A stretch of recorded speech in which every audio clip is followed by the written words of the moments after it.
Good morning, अस्सलाम वालेकुम। Rising Pakistan में आपको कहेंगे खुश आमदीद। मेरे साथ हैं मोहम्मद शुएब, मेरे साथ है Sabeen Farooq. Good morning. Energy के साथ करें अपने दिन का आगाज और आज का हमारा मौजू है पीपी। क्या आपको समझ आया कि मैंने क्या बोला है? Price please, price please. लेकिन आप किस चीज की पीपी पूछ रहे हैं? नहीं, मैं नहीं पूछ रहा, लेकिन हाँ इट इज समथिंग जो कि मुझे बड़ा एनॉय करती है कि अगर आप फॉर एग्जांपल फेसबुक पे या समवेयर जो भी ब्रांड्स ने या किसी भी बंदे ने कोई एक आर्टिकल शेयर किया, नीचे लोगों ने लिखा पीपी पीपी पीपी पीपी और फिर उसके आगे क्या होता है? इनबॉक्स इनबॉक्स लिख दो वहां पे। ओह गॉड, सीरियसली। अच्छा, आधे लोग अपने कस्टमर्स को इसी वजह से गवा देते हैं, लूज कर जाते हैं। उसकी वजह ये होती है कि मेरे पास, मुझे आर्टिकल जितना पसंद होगा, पर मेरे पास इतना टाइम नहीं होगा कि मैं पहले देखूं ना तो उसकी कोई वेबसाइट है। एक तो होता है ना कि वेबसाइट होती है, आप वेबसाइट पे जाते हैं, आप उस आर्टिकल सर्च करके आपको सारे आर्टिकल्स की प्राइस एक जगह मिल जाती है। अगर उसकी वेबसाइट पे भी कुछ मेंशन नहीं है तो उसके बाद वो ये एक्सपेक्ट कर रहे होते हैं कि आप प्राइस प्लीज लिखेंगे, कॉमेंट करेंगे, फिर आप वहां पे कहेंगे इनबॉक्स, फिर आप इनबॉक्स पे जाकर करेंगे और उसके बाद आप 2 दिन, 1.5 दिन, 1 दिन आप वेट करेंगे, देन आपको उसका पता चलेगा। इतना कोई आर्टिकल इतनी वर्थ नहीं होती हमेशा, बहुत कम, क्योंकि नॉर्मली लोग अपनी कन्वीनियंस देख रहे होते हैं। शुएब, आप भी वही चीज शॉप करेंगे, मैं भी वही चीज जो हमारे लिए कन्वीनियंट, और ऑनलाइन शॉपिंग लोग सिर्फ और सिर्फ अपनी कन्वीनियंस के लिए करते हैं। एब्सोल्युटली ऐसे। इसमें एक चीज और भी है, not just for the article, even services के लिए भी। किसी ने अगर सर्विसेज दी हैं, for example car wash service है, अब आप लिख रहे होते हैं अच्छा प्राइस बता दो, हैचबैक की या सेडान की, यार लिख दो, क्या मसला है इस बात में? वो गाड़ी थोड़ी बदल जानी है, sedan would remain sedan and hatchback would remain और क्या हर हैचबैक। कस्टमर को क्या आपने अलग प्राइस बतानी होती है? ये भी एक बड़ा क्वेश्चन है कि मतलब Why don't you tell the price? मतलब उस टाइम पे आप प्राइस बताएं ना, मेंशन करें ना आपने कोई भी आप लिंक है तो मेंशन करें उस पे। Even for example for a photographer जो आपने सर्विसेज अगर देनी, तो आप पूरा एक लिस्ट है, आप शेयर कर दें उस पे कि ये आपकी प्राइस है फॉर द पैकेज, या ये आपका पैकेज है, उसकी डिटेल्स हैं। लोग जाके पूछते हैं, फिर उसके बाद तो वो इंतजार करते हैं, समटाइम्स इंतजार लंबा हो जाता है, रिप्लाई नहीं आता, इवेंट गुजर जाता है, तो उसका फायदा नहीं होता। अच्छा, बिजनेसेस जो शुएब कहते हैं ना, एकदम पीक पे जाते हैं, पीक पे चले जाते हैं। अल्लाह ने एक इज्जत दी, इज्जत इज्जत देने वाली अल्लाह की जात है, लेकिन अल्लाह ने हमेशा मेहनत करने को, हाथ पांव मारने को, आपकी स्ट्रैटेजी बनाना, ये भी बड़ा इंपॉर्टेंट होता है जिंदगी में, क्योंकि अल्लाह आपको मौका जरूर देता है, बट उसको सस्टेन करना वो आपके अपने हाथ में जरूर होता है। लिटरली आप इन लोगों को, क्योंकि उस टाइम पे उनका बिजनेस पीक पे चल रहा है, आप उनको मैसेज ड्रॉप कर देंगे, मैसेज ड्रॉप हो चुका है, still there is no reply, उसके बाद आप फिर किसी के थ्रू, आपका काम अच्छा लगा है तो कोई इतनी एफर्ट पुट करे, किसी के थ्रू आप नंबर लेंगे, देन आप व्हाट्सएप पे बिजनेस से एक मैसेज सेंड करेंगे कि भाई हमें बता दो आपकी अवेलेबिलिटी है कि नहीं है, एंड देन आपने बिल्कुल, क्योंकि आप यू नॉट रिस्पॉन्डिंग, तो उसका मतलब ये है कि आपने बिल्कुल एक वेटिंग लिस्ट पे एक बंदे को डाल दिया, एंड देन ऑब्वियसली आप रिस्पॉन्ड नहीं करते तो वो किसी और की सर्विस को जाहिर है बुक कर लेते हैं, फोटोग्राफी की हो, वीडियोग्राफी की हो, कोई भी सर्विस होती है। बट स्टिल मेरा क्वेश्चन ये है कि ये पीक आपकी अभी है, अगर आप अपने कस्टमर्स को सस्टेन नहीं करते तो क्या फायदा? अगर आप अपनी वो पीआर नहीं बनाते, अगर आपका वो रिस्पॉन्स नहीं है, अगर आप उस टाइम पे हम्बल नहीं है, आपको नहीं पता कि आपने किस तरह से अपने बिजनेस को सस्टेन करवाना है लॉन्ग टर्म के लिए, तो आप कितना सरवाइव कर जाएंगे? कस्टमर केयर बड़ा इंपॉर्टेंट होता है, वेरी इंपॉर्टेंट। बहुत से इदारे इस पे बड़ा अच्छा काम कर रहे होते हैं, एट द सेम टाइम बहुत से लोग जो कस्टमर केयर पर उतना ध्यान नहीं दे रहे होते। भाई नहीं करना को नहीं करना, अगला बंदा इनकार कर दें, एंड बहुत डिसेंट तरीके से आप उसको इनकार कर आप बताते हैं अवेलेबिलिटी आपकी नहीं है, just tell them that you not available, that's it.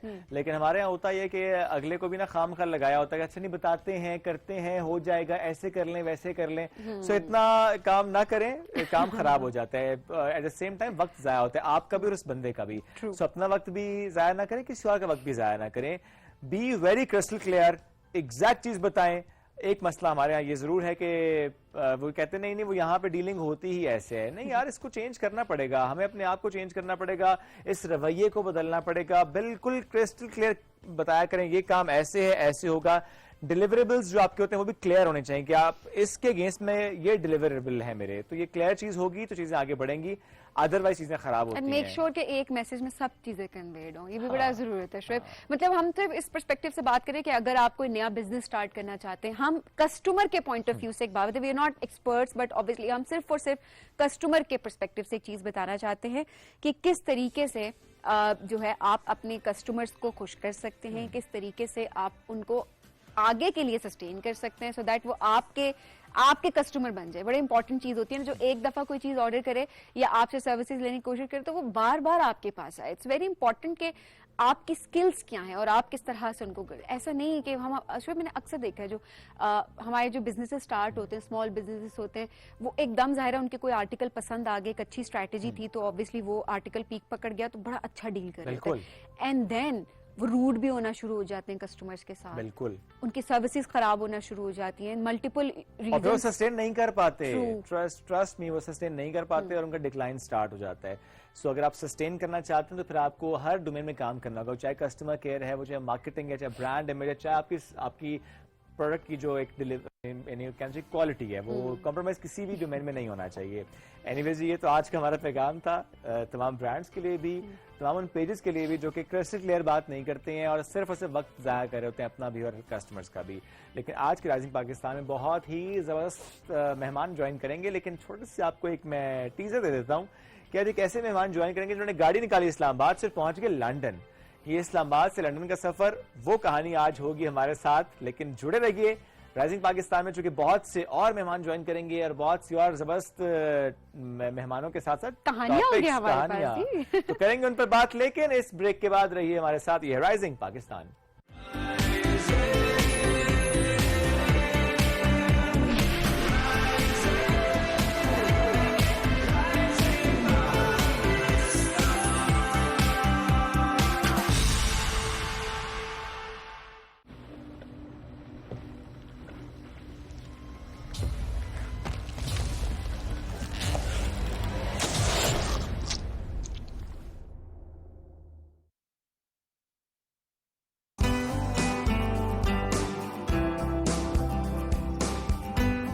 रोज एक नई सुबह नए चेहरों नए अंदाज के साथ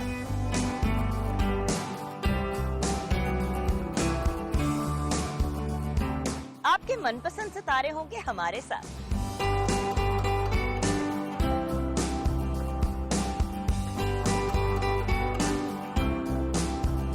ढेरों खुशियों के साथ करेंगे हल्ला गुल्ला मस्ती और मजाक मेरी होगी आपसे एक बार फिर मुलाकात आपके मेरे पीटीवी होम पर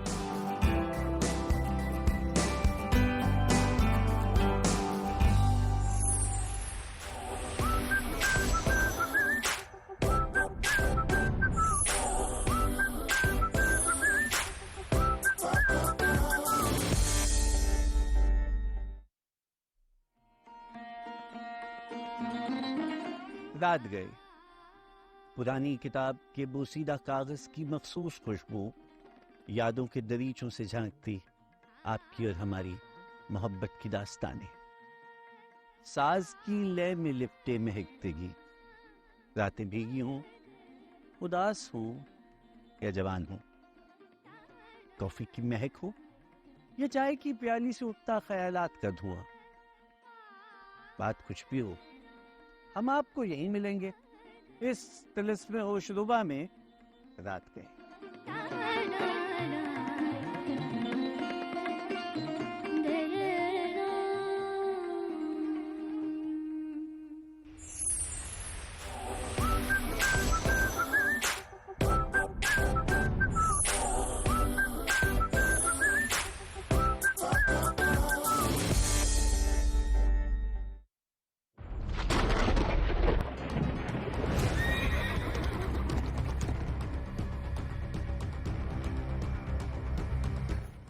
सरताज के बारे में बताओ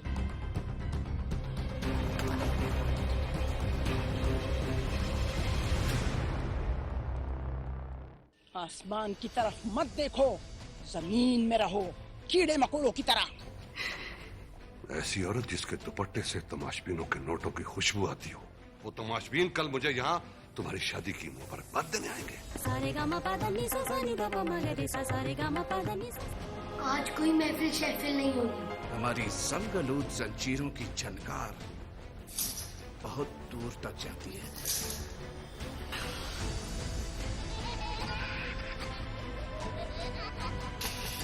निकल जाओ मेरे कमरे से खान बाग से जहर भेज दो माफी सर मोहब्बत इंसान को डरपोक बना देती कभी आए ना इस बड़ी जन्नत से निकलकर मेरी छोटी सी दोजख। शोला, तुम्हें छोड़ना अब मेरे बस में नहीं रहा। कौन बताए कैसे टूटा ख्वाब सुनहरा, आईने से पूछ रहा है आधा चेहरा, आधा चेहरा, आधा चेहरा, आधा चेहरा।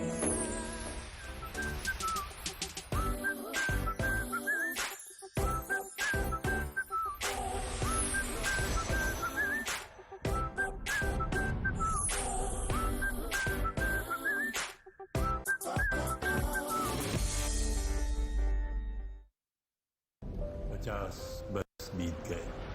आंसुओं और खून के समंदर में मोहब्बत की एक दास्तान यहीं बंगाल ढाका यूनिवर्सिटी में लिखी गई। जीनत और निजामुद्दीन की कहानी।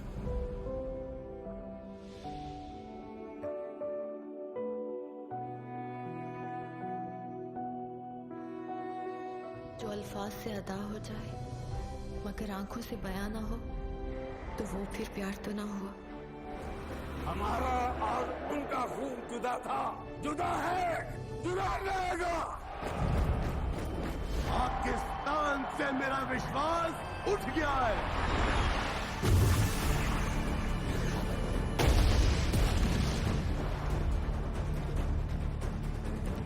एक जंग बंगाल के नाम। सबका खून बहेगा, सबका।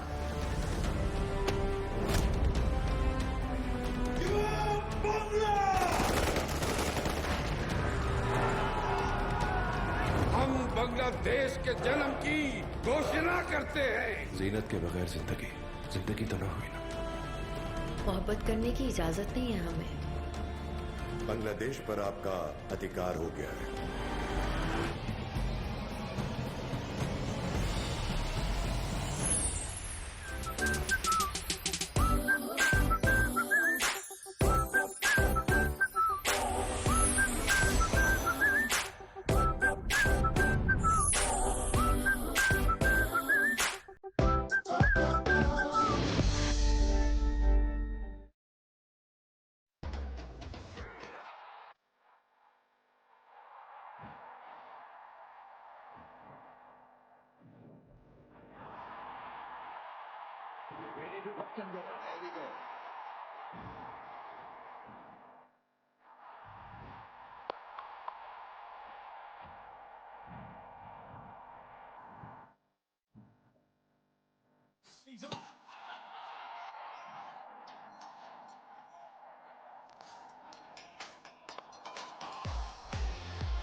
Welcome back. आज हम बात करेंगे रिसाइकलिंग की। बड़ा इंपॉर्टेंट है। हमारे घरों में भी अब हम देखते हैं कि बच्चों में स्पेशली इस चीज का बड़ा इदराक है कि अच्छा रिसाइकलिंग करनी है। वो देखते हैं कि अगर घर में कोई चीज आई है तो उसका बॉक्स नहीं नहीं नहीं ये फेंकना नहीं है, ये आपने बिल्कुल ट्रैश में नहीं डालना, हम उसको यूटिलाइज करेंगे, हम कुछ बनाएंगे इसका। एट द सेम टाइम वो जो स्पेशली कुछ साल पहले की बात करें तो होता ये था कि अच्छा ये चीज इसको रख लेते हैं, फलान टाइम पे यूज करेंगे, स्टोर में चली गई। ये चीज नहीं नहीं नहीं ये काम आएगी, स्टोर में चली गई। ये चीज ये भी स्टोर में जाएगी, करते करते पूरा स्टोर भर गया, घर तकरीबन खाली हो गया। और उसके बाद मालूम ये हुआ कि स्टोर में जितनी चीजें पड़ी सब नाकार हैं, इस्तेमाल नहीं करनी, कभी यूज नहीं। अच्छा, कभी ये use हमारा नहीं बड़ा करनी। मसला है। हम वाकई हर घर में अगर देखो ना जाकर शुभ, तो यही चीज आ रही होती है कि ये रख ली, ये तो इस्तेमाल, फेंकनी नहीं है, ये इस्तेमाल की चीज हो जाएगी, कभी उसको यूटिलाइज नहीं किया। और इतनी सारी चीजें उसमें होती हैं जो कि आप अच्छे से उसको यूटिलाइज कर सकते हैं, उसको बहुत अच्छा बनाकर। और जरूरी नहीं है कि वो उसी पर्पस के लिए यूज हो। अपनी अम्मियों से सीखें, कितना चॉकलेट का कुकी का बॉक्स अगर आता है तो वो सलाई का डब्बा बन जाता है। मुझे अच्छी लगती है ये चीजें। देखिए, ये बड़ी अच्छी चीज होती है कि उनको ये बेहतर तरीके से पता है कि उन्होंने उन तमाम चीजों को यूटिलाइज किस तरीके से करना है। अच्छा, अब या ये अक्ल अम्मियों में है और या अब आजकल के हमारे बच्चों में है। जो हमारी यंग जनरेशन है वो शायद बहुत ज्यादा इसमें लैक भी कर रही है, या हमारे बहुत सारे लोग कह देते हैं हम जो कि बहुत लैक कर रहे हैं, जिनको ये नहीं पता कि इन चीजों को अगर रिसाइकल ना किया तो इसका एनवायरमेंट पे क्या इम्पैक्ट होगा और आप किस तरह से अपना बजट बचा सकते हैं। एब्सोल्युटली। तो आज इस मौजूद पर बात करने के लिए दो स्टूडेंट्स ने हमें ज्वाइन किए। नन्ही नन्ही सी वो स्टूडेंट्स हैं, लेकिन इस तरीके से वो रिसाइकलिंग पर काम कर रही हैं और वो पैसे कमा रही हैं। जस्ट इमेजिन, इन नाकारा अशिया को करामत बनाना और उससे भी पैसे कमा लेना है। It's amazing. और आजकल के बच्चे बड़े टैलेंटेड हैं वैसे, और वो समझते हैं कि अच्छा हर चीज से फायदा उठाना है, बड़ा जरूरी है। तो जिस तरीके से इन्होंने perfect utilization of time and energy and things हमारे सामने रखी, आज हम उनसे आपकी मुलाकात भी कराएंगे। हमें ज्वाइन किया दो फ्रेंड्स हैं, आयमा फहद और उमाइजा फरूख। दोनों को वेलकम करते हैं। अस्सलाम वालेकुम जी, कैसे हैं आप लोग? ठीक है, जबरदस्त हैं। उमाइजा, आप बताएं सब कैसा चल रहा है? बहुत ठीक, अच्छा चल रहा है। सो ये रिसाइकलिंग क्या है? How do you define this recycling thing? ये एक तख्लीकी और तालीमी सरगर्मी है जिसमें ये तालिबा को ये सिखाया जाता है कि हम लोग किस तरह पुरानी और बेकार मवाद को हम लोग दोबारा काबिल इस्तेमाल बनाकर हम नए अशिया में तब्दील कर सकते हैं। एक मिनट सब रुक जाएं आप पहले। I mean after so long एक स्टूडेंट ने आके इतनी जबरदस्त उर्दू में बात की है हमारे साथ। अमेजिंग। ये आप नॉर्मली ऐसी उर्दू बोलती हैं या आज इस शो के लिए तैयारी है? ये नहीं बोलती हूँ। That's amazing. बड़ी अच्छी चीज है ये। We should appreciate this because वाकई में हम नहीं देख रहे होते, बच्चे आगे तो परेशान होते हैं, उर्दू नहीं बोलनी आ रही, उर्दू नहीं बोलनी आ रही। तो इट्स गुड कि आप लोग बड़े कॉन्फिडेंटली आपने इसको बोला। कैसे शुरू किया?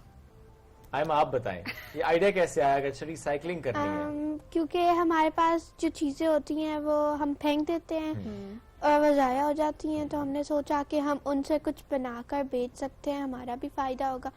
ये आइडिया अच्छी आपको खुद से आ गया, चीजें टीचर ने दिया, पेरेंट्स ने दिया, किसने दिया? ये आइडिया टीचर्स का था। ओके। अच्छा, हाँ, बाकी भी ग्रुप में बाकी और बच्चे भी करते हैं या सिर्फ आप दोनों ने परस्यू किया? सिखाया किसने? थोड़ी सी स्टोरी बताएं ना हमें। वो एक्टिविटी अरेंज हुई थी तो ये हमें एक टाइम दिया गया था, उसमें हम लोगों ने ऐसी चीजें बनाई अलग अलग, फिर हमने उनको सेल किया, फिर उनसे हमने जो हासिल की रकम वो हमने चैरिटी में तक दे दी ताकि उनकी भी वो मदद हो जाए और फिर ये फायदेमंद। क्या कुछ बनाया था? थोड़ा सा डिटेल से बताया ना, क्या चीजें इस्तेमाल की और कैसे उसको फिर यूजफुल बनाया? हमने कार्डबोर्ड से चीजें बनाई, हमने कार्डबोर्ड के फ्रेम्स बनाए, वॉल हैंगिंग्स बनाई, टिन के डब्बों से गमले बनाए, और जो हमारे पास कपड़े बच जाते हैं, हम कोई चीज बनाते हैं, कपड़े बनाते, उसका जो लेफ्ट ओवर क्लॉथ बच जाता है हमने उससे शॉपिंग बैग्स, पार्टी बैग्स और भी बहुत अच्छे अच्छे बैग्स बनाए। जब आप टेलर पे जाते हैं, कुछ टेलर्स ऐसे होते हैं जो कि आपको जब ड्रेस स्टिच हो गया तो वो जो कतरन है वापस कर देते हैं, कुछ नहीं भी देते। मैं इसलिए कुछ कहा ना, कुछ नहीं देते हैं, जो नहीं देते वो यूटिलाइज करते हैं, वो छोटे बच्चों के कपड़े बनाते हैं। आपने तो फेंक देने थे वो कपड़े बनाते हैं। हम अपने घर के किसी बच्चे अपने घर के स्टोर में रख देते हैं। अपने घर के, और कुछ ना होता तो अम्मी कम से कम उसकी टाकी बना लेती। लेकिन देखिए बच्चों ने यूटिलाइज ज्यादा अच्छे तरीके से किया कि उन्होंने बैग्स एंड समथिंग बनाया। एब्सोल्युटली। सो ये स्टिचिंग आती है वैसे आपको? मेरी मामा को आती है, उन्होंने करके दी। आपने आइडिया दिया, आपने चीजें प्रोवाइड की और आपने कहा इनको इस तरह हमने यूटिलाइज करना, आपने चीजें बनाई। कितने पैसे कमाए इससे? हमने टोटल पूरे जूनियर सेक्शन ने 7000। माशाल्लाह, इतनी सी एज में थाउजेंड्स की बात करना ये बड़ी बात होती है मेरे ख्याल में, बिकॉज इतनी सी उम्र में मुझे नहीं लगता हमें कभी ऐसी एक्टिविटीज की तरफ लगाया गया था कुछ। तो इट्स रियली गुड कि आज थाउजेंड्स में बातें करते हैं। थाउजेंड्स उस टाइम पे तो वैसे थाउजेंड्स भी हंड्रेड्स होते तो बड़ी बात होती थी। हम तो 2 रुपए लेके स्कूल जाते थे। पुरानी टाइम की बात है, हम उस जमाने की बात करें। देखिए बड़ी अच्छी बात होती है कि आपके टीचर्स जब आपको इनकरेज कर रहे हो, देन आपके पेरेंट्स भी सपोर्टिव हो, बड़ी अच्छी बात होती है ये। सो आपकी क्लास में बाकी बच्चे भी अभी जिस तरह आप इसको आगे परस्यू कर रहे हैं, क्या वो लोग भी कर रहे हैं? कौन बारी बारी जवाब दें बेशक।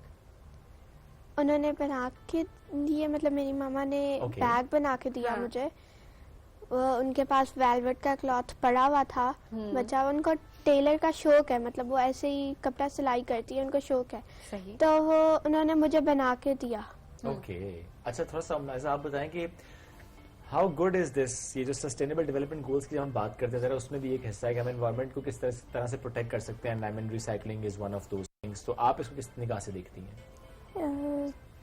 जैसे ये जैसे कोई मसला नहीं, obviously take your time. Environment के लिए भी ऑब्वियसली बड़ी बड़ी इंपॉर्टेंट चीज है ना। तो कोई आप लोगों के स्कूल में एक्टिविटीज भी होती है इस तरह की कि you know world environment day पे हो गया, या वैसे क्योंकि आजकल देख रहे हैं हम बुक से हट के भी जाहिर है बच्चों को पढ़ाया सिखाया जाता है, कम्युनिटी सर्विस का स्पेशली बताया जाता है। सो आप लोगों की भी ग्रुप एक्टिविटीज होती हैं स्कूल लेवल पे, कम्युनिटी लेवल पे आप लोगों को भेजा जाता है इस तरह की एक्टिविटीज के लिए? कम्युनिटी लेवल पे ना हो, लेकिन अक्सर हमारे स्कूल में ऐसे एक्टिविटीज अरेंज होती हैं, जैसे कोई हो, जैसे अभी हमारी हुई है ये रिसाइकल वेस्ट मटेरियल, इस तरह की और भी बहुत सारी एक्टिविटीज अरेंज होती हैं। जैसे कि इसमें जैसे स्पोर्ट्स डे वगैरह हो गए, और फिर स्पोर्ट्स डे पे बड़ी एक्टिव है। गोल्ड मेडल पे लिया आपने? वो national games. National games, wow, क्या करती हैं उसमें आप? जिम्नास्टिक्स का कंपटीशन था। ओके इसमें और भी अलग अलग हैं कंपटीशन, जैसे फुटबॉल हो गई, स्किपिंग रोप्स, वॉलीबॉल, इस तरह के और भी गेम्स हैं। सो आप वो भागते भागते रिंग में से गुजर जाती हैं, वो वाला जिम्नास्टिक करती हैं? नहीं, सिंपल जिम्नास्टिक्स सिंपल में कौन सा वाला होता है? जैसे cart wheels, splits, okay back bends. Alright, और ये नेशनल लेवल पे आपने गोल्ड मेडल लिया, दैट्स वंडरफुल। हमारे स्टूडेंट्स तो बड़े आगे जा रहे हैं, स्पेशली लड़कियां बहुत आगे जा रही हैं। आपके क्या शौक है इसके अलावा, रिसाइकलिंग के अलावा स्कूल में और क्या एक्टिविटीज है जिसमें आप पार्टिसिपेट करती हैं? और भी काफ़ी सारी एक्टिविटीज़ हुई हमारी, और मैंने पार्टिसिपेट भी किया, लेकिन जिम्नास्टिक्स में मैंने नहीं किया क्योंकि तब मेरी तबीयत खराब हो गई थी। वैसे पसंद है आपको जिम्नास्टिक्स? नहीं, नहीं, इतना पसंद भी नहीं है, तबीयत खराब है, एडवेंचर काम पसंद बताओ। नहीं है? एडवेंचर नहीं अच्छा लगता, कंफर्ट अच्छा लगता है सर? अपने भी शौक की बात है, कंफर्ट अच्छी बात है भाई, ये नहीं कह सलीम रही के हूँ। टाइप की है। नहीं, आप मेरे टाइप के, इसलिए मैंने आपसे पूछा कि एडवेंचर पसंद है क्या। लेकिन मैंने इस उम्र में, इससे आगे मैं अपने एडवेंचर कर भी चुकी हूँ, लेकिन आजकल के बच्चे वैसे छोटी उम्र में कंफर्ट उनको पसंद होता है, लेकिन उसमें रहते हुए भी देखें वो कितना अच्छा अच्छा काम कर रहे Absolutely हैं। ऐसे ही है। अपने कंफर्ट में रहते हुए अपनी अपनी डोमेन में देखें, कुछ सपोर्ट के साथ वो कितने अच्छे क्रिएटिव आइडियाज लेकर आते हैं। और जिस तरह से ये दोनों बच्चियां इन्होंने काम किया, इनकी पूरी क्लास ने जिस तरह से काम किया, इनकी स्कूल टीचर्स कर ने रहे हैं आप, सपोर्ट देखिए किया। इसमें स्कूल का बड़ा इंपॉर्टेंट रोल है कि आप ऐसा माहौल क्रिएट करते हैं, टीचर्स ऐसे मिलते हैं इनको जो गाइड कर रहे होते हैं, और बच्चे को उस गाइडेंस को इस्तेमाल करते हुए आगे बढ़ रहे होते अच्छा, हैं। बहन भाइयों को भी शौक है आयमा? आपके बहन भाई हैं आपके? और कितने? मेरी और उनको भी एक शौक बहन है। एक बहन है, आपसे छोटी है? सो अभी मेरा ख्याल है अभी से उसको भी साथ साथ इस तरह क्रिएटिव एक्टिविटीज में आप शायद इन्वॉल्व करती वो हैं? कोई भी करता होता है, वो उठा के अपनी डॉल्स के लिए चीजें बनाने लग जाती है। उसको डॉल्स का बहुत शौक है। How old is she? She is 5 years old। माशाल्लाह, देखिए माशाल्लाह। 5 साल की है और अभी से वो डॉल्स के लिए घर पे वो खुद बना रही हैं, जो भी उन्हें गत्ता मिल जाता है ना, लेकिन जो भी वो trash, एक काम करती है कि वो चीजें जाया करती है। ओह, छोटी बहुत है, इतना मार्जिन तो दो ना उसको, ये छोटी बहुत लेकिन है। वो बड़ी मेरा ख्याल है डंडा लेके साथ। ये आप ही बहुत सख्त है। आप ही बड़ी सख्त आप ही हो वैसे कि नहीं हो? नहीं, बिल्कुल भी नहीं हो। वो सख्त है मेरे साथ। ये भी वैसे आजकल हो रहा है, छोटे बच्चे ज्यादा तेज आ रहे हैं और बड़ों को उन्होंने कहा चलो चलो चलो शाबाश, हम सही बात है। बताएंगे कैसे काम चलता है। अच्छा, वैसे इन्वायरमेंट को देखते हुए जितने हमारे बच्चे आजकल सेंसिटाइज हो चुके हैं कि हमारे इन्वायरमेंट के इश्यूज को, स्पेशली क्लाइमेट चेंज के पर्सपेक्टिव से, how do you see this? क्या इश्यूज हैं जो आपको आसपास नजर आ रहे होते हैं, and what do you think, कैसे इन पर हमें काम करना चाहिए? ऐसे देखिए, हर जगह पे बहुत ज्यादा कूड़ा पड़ा होता है, ऐसे जो जैसे कि बहुत ऐसी चीजें पड़ी होती है जिनको हम दोबारा रीयूज कर सकते हैं। तो इन सबको ऐसे जैसे कि हम लोग इनको कलेक्ट करके नई चीजें भी बना सकते हैं। और फिर यहाँ तो हम ऐसे यहाँ हर जगह पे गार्बेज बिन्स भी लगा सकते हैं, ताकि फिर यहाँ पे, क्योंकि अक्सर होता है कुछ लोगों को मिलती नहीं है तो फिर वो कहीं पे भी फेंक देते हैं। और इसमें एक इशू ये भी होता है ना कि आहिस्ता इस तरह से तो इसका रुझान आ रहा है कि आप ड्रम्स अलग से लगाते हैं। अच्छा, ये ऑर्गेनिक वेस्ट का है, ये प्लास्टिक वेस्ट का है, हमें तो बेसिकली इसी एजुकेशन भी होनी चाहिए कि अगर आपने ग्लास आपका टूट गया तो उसे कैसे आपने वेस्ट करना है। मैं कल एक तस्वीर देख रहा था सबीन के, एक कुत्ता था और उसके मुंह से खून निकल रहा था। मालूम ये हुआ कि किसी ने वो जो ब्रेड थी उसमें वो कील, जैसे बच्चे शरारत में अगर लगा दी तो उन्होंने फेंक दिया और इस तरीके से उसने खाया तो उसका ज़रा पूरा मुंह जख्मी हो गया। So how to waste, that's also very important कि हम इसको सीख सकें। एंड आल्सो बच्चों को भी अपने समझाएं इन चीजों के बारे में, के ख्याल करें। और वैसे भी अगर देखें घर में आपका जो कांच टूट जाता है, हम उसको रैप भी नहीं करते किसी चीज में, हम उसको एज इट इज डस्टबिन में फेंक देते हैं। सो उसका भी देखें कि जो हमारे क्लीनर्स हैं जब वो आते हैं सफाई के लिए आते हैं, जब उसके अंदर से वो निकाल रहे होते हैं तो जस्ट इमेजिन कि उनका हाथ उससे जख्मी हो सकता है। सो इट्स वेरी इंपॉर्टेंट, जिस तरह शोएब ने बताया, कि आपको पता होना चाहिए कि आपने किस चीज को किस तरह से फेंकना है और क्या चीज है जिसको आप आगे रिसाइकिल भी कर सकते हैं, जिसको ना फेंके। तो ये एक दूसरे का ख्याल रखना होता है जो हम सबके लिए बहुत इंपॉर्टेंट है। आप किसी का ख्याल करेंगे तो आपका ख्याल कोई करेगा। एब्सोल्युटली ऐसा ही है। सो थोड़ा सा बताएं मुझे आयमा, आप भी बताएं कि आप कैसे देखते हैं क्लाइमेट चेंज को, एनवायरनमेंट के जो इश्यूज हैं। हर जगह ही कूड़ा पड़ा होता है, डस्टबिन जो लगाई हुई है स्ट्रीट्स पे, रोड्स पे, उनमें कूड़ा कोई नहीं डालता, लेकिन साइड पे फेंक देते हैं लोग। बिल्कुल ऐसा है और ये बड़ा एक मसला है। इस पे ज़ाहिर है लोग फिर परेशान भी हो रहे होते हैं कि जब हमारा एनवायरनमेंट खराब होता है तो उसके वजह से हम सब इफेक्ट हो रहे होते हैं, पूरा आपका इकोसिस्टम मुतासर हो रहा होता है। क्या करना चाहती हैं जिंदगी में? जरा बच्चों से पूछते हैं ना कि ख्वाब क्या है, क्या करना चाहती हैं, अपनी प्रैक्टिकल लाइफ में क्या करना चाहती हैं? बताएं, पहले आप बताएं जी। मैं तो बड़े होकर पहले तो मैं IT करूंगी, मेरे फादर भी वही करते हैं। उसके बाद मैं आर्ट की डिग्री लूंगी, मुझे आर्ट का बहुत शौक। IT and art, I mean very opposite things, but आप दोनों में जाना चाहती हैं आगे। That's nice. आप माइजा बताएं क्या करना चाहती हैं? पेरेंट्स तो इनकरेज करते हैं कि डॉक्टर बनो, लेकिन आप क्या बनना चाहती हैं? कभी कभी ऐसे दिल करता है कि लाइक जिम्नास्टिक्स पे फोकस करो। ओके, स्पोर्ट्स में आगे जाना चाहती हैं, एथलीट के तौर पर आगे आना चाहती हैं। Who is your favourite athlete by the way? Not a favorite athlete, but like YouTuber है, like Anna McNulty. Okay. Like she is very flexible. Alright. उनको फॉलो करती हैं आप? किस मुल्क से हैं वो? अमेरिका। अमेरिकन एथलीट हैं जिसको फॉलो करती हैं और उनकी फ्लेक्सिबिलिटी को देखते हुए इनको लगता है कि मुझे भी अपनी फ्लेक्सिबिलिटी पे काम करना चाहिए। तो इसके लिए तो एथलीट अगर आपने बनना है और आगे जाना है, फिटनेस पे बड़ा ध्यान, तो ये बर्गर, पिज्जा, ये सब चीजें तो बड़ी कम करनी पड़ती होंगी। वैसे भी शौक है, हाँ, कम तो बड़ा छोटा लफ्ज है काम, वाकई ये तो बिल्कुल आपको खत्म करनी पड़ेगी। तो क्या इस पे गिव अप कर सकते हो या ऑलरेडी, क्योंकि जिम्नास्टिक तो आप करते हो, तो आपने अभी से ही थोड़ा सा अपनी डाइट पे, अपनी फिटनेस पे फोकस करना शुरू किया हुआ?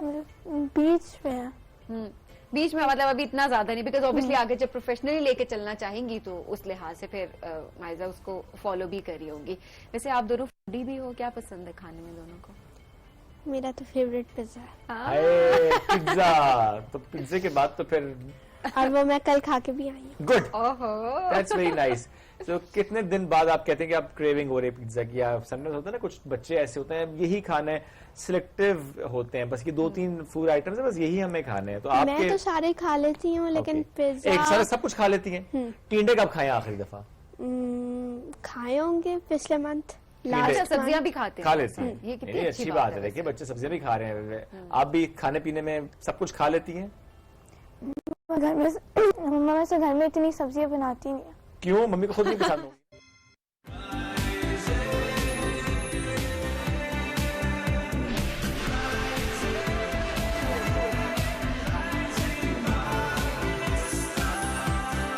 जाता है बाबा के साथ ग्राउंड में, वहाँ पे खेल के आता है, तंग बहुत करता है।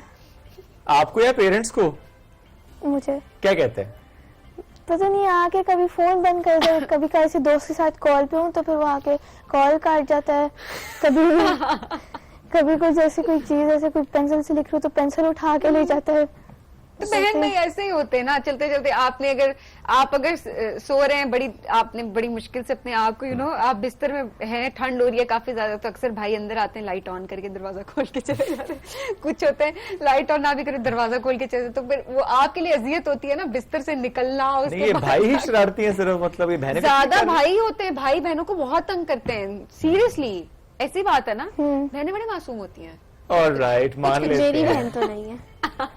वो भी भाई नहीं है ना, मेरा मतलब सीपीयू जो मेरा कंप्यूटर है वो इधर पड़ा है और जो सीपीयू होता है वो बिल्कुल साइड पे पड़ा है ना, तो मैं अपना पूरा फोकस मेरा कंप्यूटर पे होता है।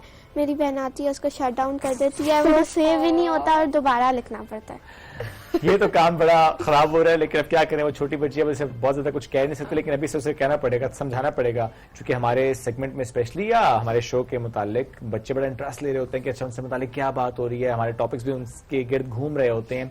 सो जो कुछ बातें इस सेगमेंट से निकली उसमें स्पेशली हम ये बात जरूर करेंगे कि जो बहन भाई छोटे या बड़े तंग करें, ये बड़ी बुरी बात है, तंग नहीं करना चाहिए। नहीं करना चाहिए। बहुत शुक्रिया उमाइजा, बहुत शुक्रिया आयमा दोनों को प्रोग्राम में ज्वाइन करने के लिए। बड़ा मजा लगा, बड़ा मजा हुआ आप लोगों बड़ा मजा आया आप लोगों से बात करके। बच्चों की उर्दू इतनी अच्छी थी कि हम परेशान हो गए। आपको कितना मजा लगा, आपको कितना मजा हुआ, कितना मजा आया आपको सेगमेंट का, यार फीडबैक जरूर दें। ब्रेक की तरफ बढ़ते हैं, स्टे विद अस।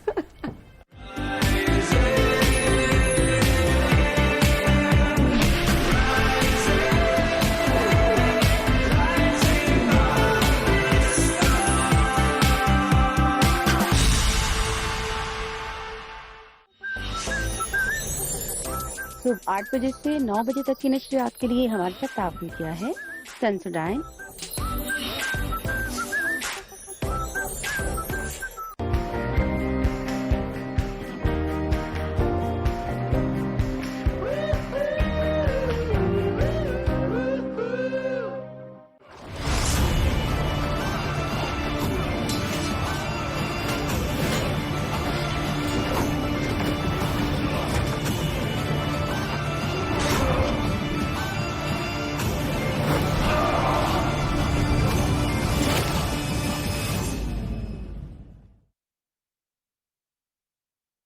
हम हर हफ्ता इंतजार करते हैं वीकेंड का, और वीकेंड एट होम के बगैर है नामुकम्मल।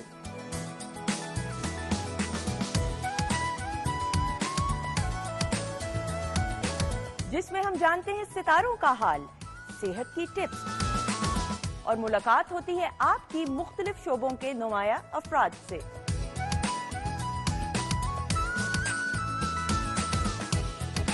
होगी मुलाकात आपकी फिल्म टीवी के मुख्तलिफ सेलिब्रिटीज से।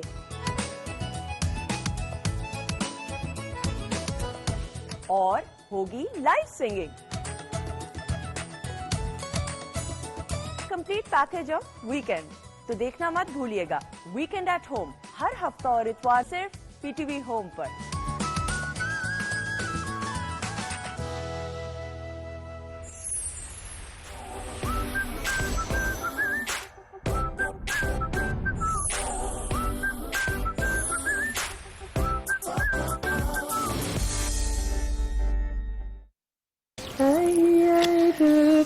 Kiyini kalgan yelimde görürüm egeman.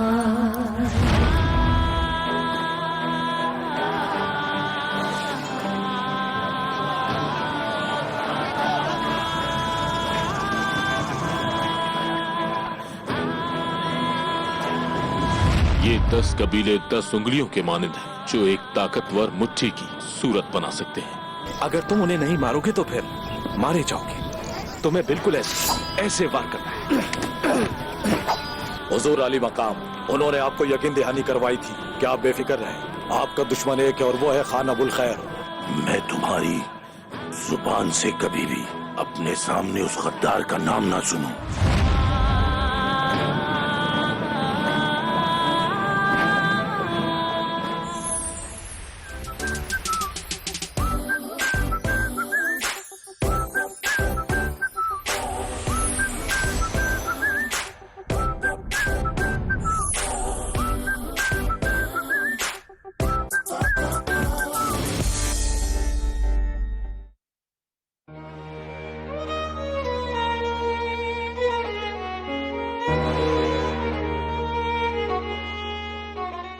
हमको न मिल सका फकत एक सुकून दिल, ए जिंदगी वगरना जमाने में क्या न था। सोशल मीडिया टॉक्सिक सिर्फ उस वक्त है जब आप उसको टॉक्सिक होने दें। मेरी नीड पूरी हो रही है, want to unlimited. That justice delayed is justice denied. मैं यहाँ पर इस चीज को तालीम की कमी ही समझता हूँ। आप 3 तलाक देकर घर से ना निकाल दें। वही दवा उसका इलाज।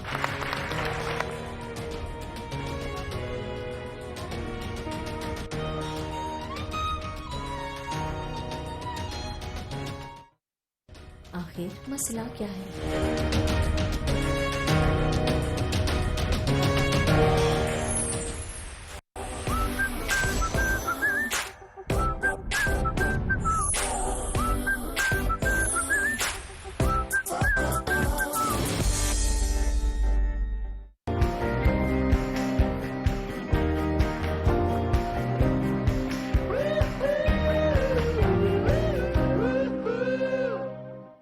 आखिर क्या है इस फोन में? लो जी, इसमें जब यूफोन 4G की वीकली ग्रैंड ऑफर से मिले 100 GB डेटा और फ्री शॉक सब्सक्रिप्शन तो हर दिल बोले डेटा बहुत है।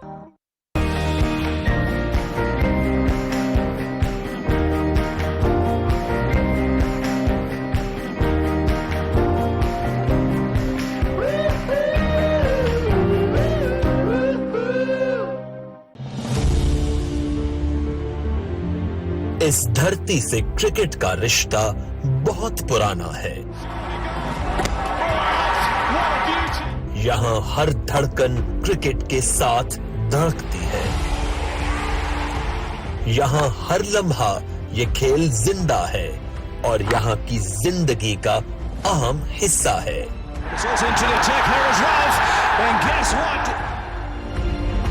इस धरती ने इस खेल को चैंपियन खिलाड़ी दिए हैं।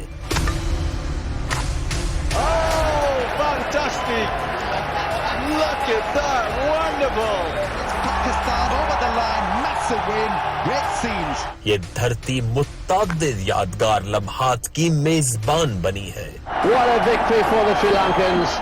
अब के बरस दुनिया की चैंपियन टीम्स पाकिस्तान का रुख कर रही हैं। तो कौन बनेगा चैंपियंस का चैंपियन? आईसीसी चैंपियंस ट्रॉफी 2025 तमाम मैचेस बराह रास्त पीटीवी स्पोर्ट्स पर। गेम ऑन है। एक छोटा सा वादा चाहता हूँ तुमसे कि तुम मेरा साथ नहीं छोड़ोगे। मैंने मोहब्बत तुम्हारा साथ निभाने के लिए की है, साथ छोड़ने के लिए नहीं। मैं माफी चाहता हूँ। Sorry not accepted. शुजा के पैसे खाने ना बेटा, दुनिया छोड़। अच्छा खासा कमा तो रहा हूँ। क्या बताओगे कि मैं चोरियां करता हूँ? हमारी रिवायात के मुताबिक लड़कियों की पसंद और नापसंद की कोई अहमियत नहीं। हम ना निकाह कर लेते हैं।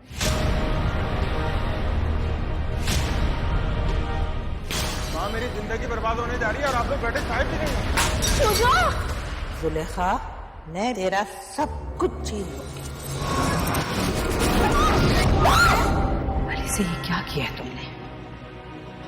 माँ को जीते जी मार दिया। किस्मत में ना हो किसी के भी दर्द दिलों के।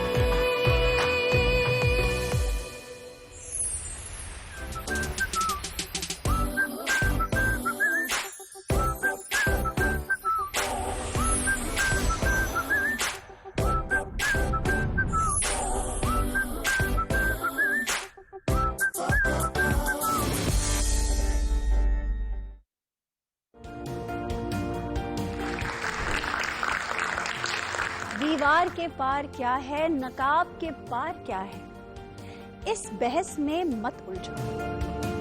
सिर्फ ये जान लो कि समझ की तह तक पहुंचने के लिए सोच की सीढ़ी दरकार होती है। एक जरा सोचने दो। कहीं भी रोशनी देखो, इसे आगही मत समझो। 4 लफ्ज पढ़ लो तो खुद को अरस्तू और नीचे मत समझो। मफहूम की वुसअत में दलील को भटकने दो।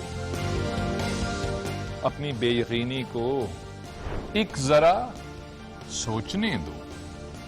PTV होम पर।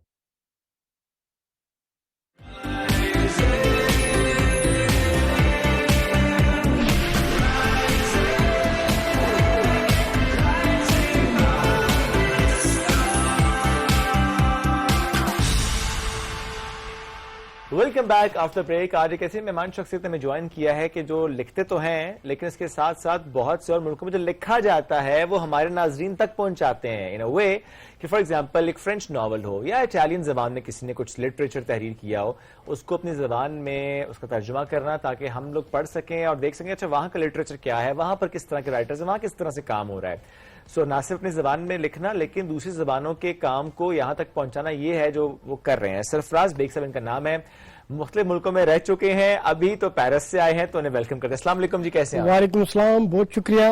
बहुत शुक्रिया आने के लिए। ये लिखने का शौक कब से है? मुझे लिखने का शौक बचपन से तो नहीं है, लेकिन यहाँ के पढ़ने का शौक बचपन से था। हाँ। और जब छोटा था तो तालीम तरबियत और नौने हाल पढ़ता था और बच्चों की दुनिया इस तरह के। मैं इतना पुराना हूँ कि उस दौर में जो किराने की दुकानें थी, प्रोविजन स्टोर, वहाँ पे लाइब्रेरीज हुआ करती थी, वहां से भी लेके किताबें पढ़ा करते थे।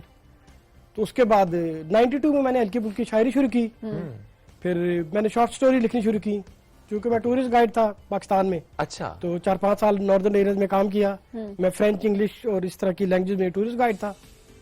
तो वो करते करते 95 में मैं पाकिस्तान से बाहर चला गया। और पहले लिखने का बताता हूँ, पहले शायरी शुरू की, फिर अफसाने लिखने शुरू किए। और 95 में जब मैं लंदन से उसके बाद इटली गया तो मैंने नॉवल लिखने शुरू किए क्योंकि मेरी सेटिस्फेक्शन नहीं होती थी अफसाने लिख के। तो उस पूरी चीज को एक्सप्लेन करने के लिए मुझे सारी बातों को बताना पड़ता था। फिर मैंने नॉवल निगारी शुरू की और 2007 में मेरा पहला नॉवल छपा और ऑनवर्ड मेरा लास्ट नॉवल 2024 में वो इंडिया से छपा, हाथी चौक। तो 6 नॉवल्स है और 2 इंग्लिश बुक्स है, वो मेरी फ्रांस से छपी। और एक मेरी इटालियन शॉर्ट स्टोरी की बुक है, जो इटालियन शॉर्ट स्टोरीज मैंने उर्दू में ट्रांसलेट की और वो पाकिस्तान अकेडमी ऑफ लेटर्स ने छापी और वो मैं अपने साथ लाया भी हूँ। तो अगर हो सका तो दिखाऊंगा भी। आसान क्या लगता है जिंदगी में? आसान मुझे ये लगता है कि जब जो जिंदगी की जो रियलिटीज है, हकीकतें हैं, उनके बारे में बात करना। अच्छा। क्योंकि मेरा पसंदीदा नावल निगार चार्ल्स डिकन्स है। ओके। इंग्लिश में, तो उर्दू में शौकत सिद्दीकी। तो मैं उनकी तरह की कहानियों को लिखने का पसंद करता हूँ जो बिल्कुल बेस से जो लोग होते हैं ना उनकी। तो मेरे ज्यादातर कैरेक्टर ऐसे होते हैं, नॉर्मल लोग होते हैं। अगर अमीर भी होगा तो वो पाकिस्तानी ड्रामों की तरह के अमीर नहीं होते, स्विमिंग पूल भी और ये वो नॉर्मल लोग होते हैं। अच्छा, वो तो जो एक्टर्स होते हैं, एक्टर एक शो में देख रही थी कि एक एक्ट्रेस आई हुई थी, सीनियर एक्ट्रेस थी, तो वो कहती है कि हमें इस ड्रामे को शूट करते हुए बहुत मुश्किल हुई क्योंकि हम कभी इतने अमीर हुए नहीं। हालांकि उनको देख के लगे तो वो भी काफी अमीर ही हैं बिकॉज बहुत अरसे से काम वो कर रही हैं, बट उन्होंने कहा कि हमें एक्सपीरियंस ही नहीं था कैसे, तो हमें सबसे मुश्किल अमीर बने की एक्टिंग करना है। मैंने वो ड्रामा देखा है।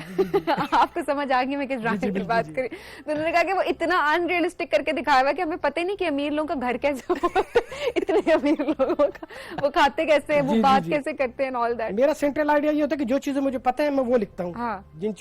जिन चीजों के बारे में आपको नहीं पता उनके बारे में नहीं लिखना चाहिए। स्पेशली वो चीज उसको लिखना भी इस तरीके से कि लोग उससे कनेक्ट कर सके। पढ़ने वाला जब कनेक्ट ही नहीं कर पा रहा, वो एक आइडियल दुनिया में लेके जा रहे, तो फिर लोग कहाँ पढ़ रहे होते हैं? बिल्कुल, नावल की जब आप अंदर एंटर होते हो तो आप चलते चले जाते हैं और कैरेक्टर उनका आप हिस्सा बन जाते हैं। तो मेरे साथ खुद भी होता है, मैं जब पढ़ रहा हूँ तो उस नावल या उस चीज में दाखिल हो जाता हूँ और लिखते हुए भी ऐसा ही होता है। ऑलराइट। अच्छा, कुछ किताबें आपके साथ भी मौजूद हैं, इसमें ख्वाहिश ख्वाब हकीकत भी है, साई इंटरनेट भी है और इसमें के मोहब्बत में तौहीद नहीं होती। आप इतनी दूर से पढ़ पा रहे हैं, अल्हम्दुलिल्लाह। आपकी नजर अच्छी है। मैं वही कह रही हूँ, माशाल्लाह। So let's start with the first one, ख्वाहिश ख्वाब हकीकत। मेरे ख्याल में अगर आप मुझसे साई इंटरनेट के बारे में पहले पूछें ज्यादा अच्छा होगा। चलिए फिर यहाँ से शुरू करते हैं। साई इंटरनेट इसका ये है कि ऐसे लोग जो पाकिस्तान से बाहर जाते हैं, जैसे पहले मोहतरम आए थे बता रहे थे, तो जिनके पास ज्यादा पैसे नहीं होते वो बाहर जाना चाहते हैं। तो एक लड़का थोड़ा पढ़ा लिखा होता है, दूसरा इतना पढ़ा लिखा नहीं होता, तो ये दोनों ईरान और तुर्की का वीजा लेते हैं और आगे से ये डंकी के जरिए दूसरे मुल्क में जाते हैं। okay. तो तो पहले ये ईरान पहुंचते हैं बस के जरिए, ईरान से फिर तुर्की बस के जरिए पहुंचते हैं क्योंकि वीजा होता है, फिर तुर्की में एक एजेंट को पैसे देते हैं, तो वो इनको एवरोस रिवर जो है तुर्की और यूनान के दरमियान है, उसको क्रॉस करते हैं, उसको क्रॉस करके कुछ टाइम यूनान में भी तुर्की में भी गुजारते हैं। फिर जब यूनान पहुंचते हैं तो वहाँ पे कुछ खेतों में काम करते हैं, साल 2 साल गुजरते हैं, तो फिर ये कंटेनर में बंद होके इटली जाते हैं क्योंकि वहाँ की इमिग्रेशन खुली है। लेकिन जब वहाँ पे पेपर जमा कराते हैं तो वो सारे वो जो प्रूफ्स होते हैं नकली होते हैं। फिर साल 1.5 साल गुजार के फिर ये जाली डॉक्यूमेंट बनाते हैं और वहाँ से पूरी स्टोरी इनकी है। जी पूरी स्टोरी है। फ्रांस रहते हैं, फ्रांस में भी एक लड़का तो पेपर मैरिज करके रुक जाता है, दूसरे को अपने कानून से अपनी नॉर्म से कहता है हमारे मुल्क की रिस्पेक्ट खत्म हो जाएगी, तो मैं ये काम नहीं करता। वो फिर एक दफा कंटेनर में बंद होके, ट्रक में बंद होके इंग्लिश चैनल क्रॉस करके लंदन चला जाता है। वहां से फिर वो आगे लंबी स्टोरी है, फिर वो वहां से डिपोर्ट हो जाता है, फिर आता है, फिर अमेरिका जाता है, वहां से फिर डिपोर्ट हो जाता है। और उसका जो एंड है वो एक बाग में होता है, वो एक पागल की तरह होता है, बहुत सारी जुबानें बोलता है, तो लड़के से यंग जो होते हैं उसे तंग करते हैं कि सारा इंटरनेट है, इसको सारा कुछ पता है। सर ये रियल लाइफ स्टोरी है किसी की या बहुत सारी स्टोरी रियल है क्योंकि मैं सारे मुल्कों में मैं खुद भी रहा हूँ एक्सेप्ट ईरान और टर्की। तो मैंने लिखने से पहले बहुत से लोगों के बातचीत की है, मैं उसे इंटरव्यू नहीं कह सकता। ओके, बातचीत तो कहीं ना कहीं इंस्पायर्ड है जिसमें सब कुछ लिखा हुआ है। हाँ, रियल स्टोरी से कंपाइल किया, उनको फिर एक ऐसा कैरेक्टर डेवलप कर दिया आपने कि उस कैरेक्टर में आपने उस सारे जो इंसिडेंट्स हैं वो आदम खान चुगताई कैरेक्टर है। Okay, Adam Khan Chughtai, that's really. कब लिखी थी आपने किताब? ये 2007 में पब्लिश हुई है, लिखी मैंने 2001 में थी। ओके, तो बड़े अरसे तक वो कोशिश करता रहा कि छप जाए, तो मैं चूंकि यहाँ पे नहीं होता तो आप वो PDF फाइल या इन पेज में भेजते हैं। सही।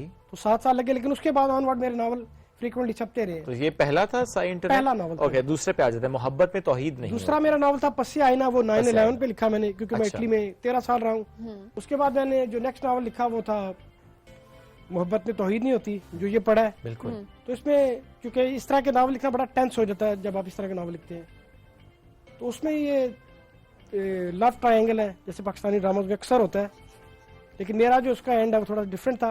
उसके बाद चॉइस होती है या वो लड़की के पास जाए, अपनी गर्लफ्रेंड के पास जाए, वाइफ के पास, तो वाइफ के पास वापस आता है। सर अच्छी एंडिंग। मेरे ख्याल में मोहब्बत में तौहीद नहीं होती, लोग फ्रीक्वेंटली मोहब्बत करते रहते हैं, बल्कि आपको 10 मिनट की मोहब्बत भी हो जाती है ट्रेन में बैठे हुए। अच्छा, आपको हुई है? कई दफा होती है, जब मैं काम पे जा रहा हूँ तो बहुत हो जाती है। शॉर्ट सी। तो क्या करते हैं जब मोहब्बत होती है किसी से, तो क्या करते हैं? नहीं, वो दिल में ही रहती है, पसपा हो जाती है, काम शुरू करते हैं तो भूल जाते हैं। अच्छा अच्छा, मेरे आप समझदार हैं। हाँ, नहीं जाहिर है, जब 3 बच्चे हो तो समझदार होना पड़ता है। हाँ, अभी भी ना हो तो रूल्स भी बहुत सख्त हैं, बीवी को कुछ कहो तो मुझे बैग उठा के घर से बाहर जाना पड़ेगा। ठीक है, अगली किताब पे आते हैं। उसके बाद फिर एमुना है, ये 3 लड़कियों की कहानी है इसमें। अच्छा। जो 18 to 19 एज की 3 लड़कियां हैं, तो मैंने उन्हीं के जेन में रखते हुए उन दिनों में उसी एज के जेन में रखता था। तो उसके वालदा फोत हो जाती है, तो पेरेंट्स चाहते हैं इसकी शादी कर दे, सौतेली माँ, लेकिन वो पढ़ना चाहती है, तो मैंने इसका आइडिया किया कि वो लड़की शिकागो यूनिवर्सिटी में पढ़ने जाती है। ये एक अच्छी चीज है। एनीहाउ, आपके पास किताबें कुछ हैं इस वक्त, कुछ आप कुछ नरेट कर सकते हो यहाँ पर, कोई अच्छी सी लाइंस? आपको पेश लफ्ज़ से सुना दूं या इसका नॉवल का टेक्स्ट? आपकी मर्जी है। आपकी मर्जी, कुछ 4-5 लाइंस जो कि लोगों को मजे के बीच में ज़ाहिर चीज भी हो सकती है, कोई ऐसा। चले मैं आपको सुना देता हूँ, ये एक पैसेज सुनाता हूँ।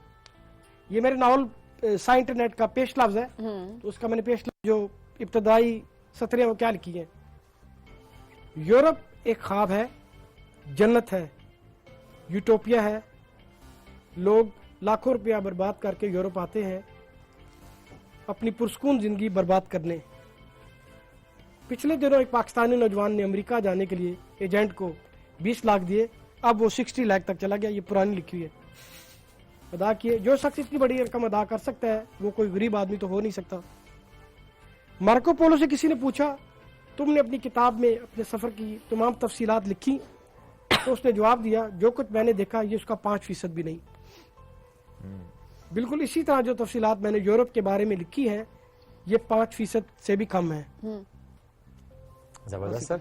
अच्छा, थोड़ा सा उस पर आते, जो आपने इटालियन लैंग्वेजेस के जो लिटरेचर था या फ्रेंच लैंग्वेज के जो नावल थे वो आपने ट्रांसलेट की, तो ये ख्याल कैसे आया कि वहाँ का काम ट्रांसलेट करें उर्दू में ताकि यहाँ के लोग कनेक्ट हो सकें, पढ़ सकें, और क्या फायदा हुआ इसका? बिल्कुल, सबसे पहले तो मैंने अभी तक एक ही बुक ट्रांसलेट की है। इटालियन शॉर्ट स्टोरी थी 20, तो वो पाकिस्तान अकेडमी ऑफ लेटर्स वालों ने कहा था कि हम आलमी अदब छाप रहे हैं, तो आपको चूंकि इटालियन और फ्रेंच आती है तो आप कोशिश करें। मैंने कहा फ्रेंच मेरी इतनी अच्छी नहीं है कि ट्रांसलेट कर सकूं, तो मैंने इटालियन सीखी। इटालियन मेरे दिल के बहुत करीब है उर्दू और अंग्रेजी के बाद, बल्कि अंग्रेजी से भी ज्यादा करीब है। क्यों?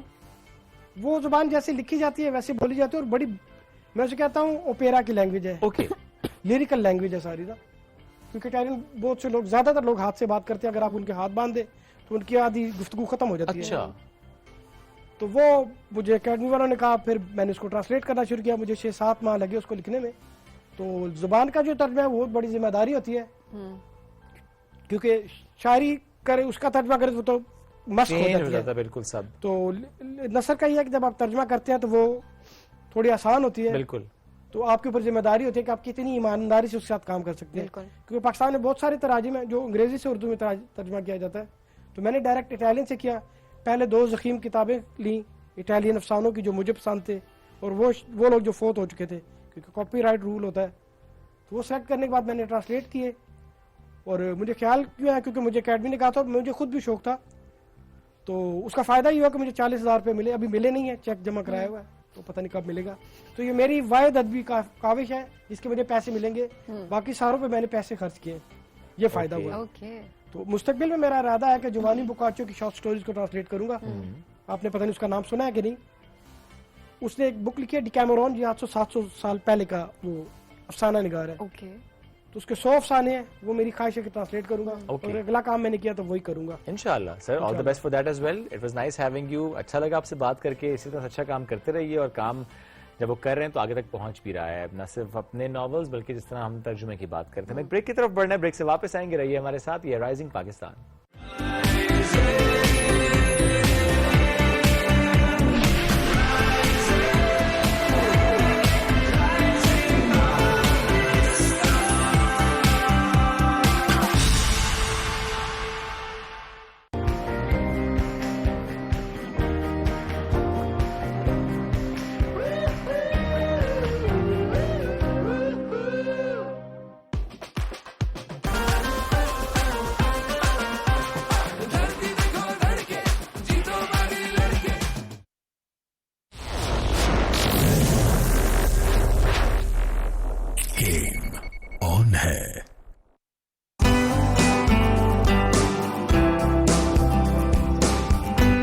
रोज एक नई सुबह, नए चेहरों, नए अंदाज के साथ।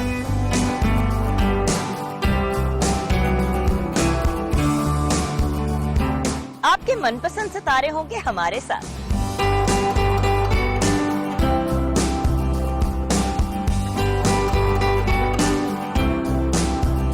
ढेरों खुशियों के साथ करेंगे हल्ला गुल्ला, मस्ती और मजाक।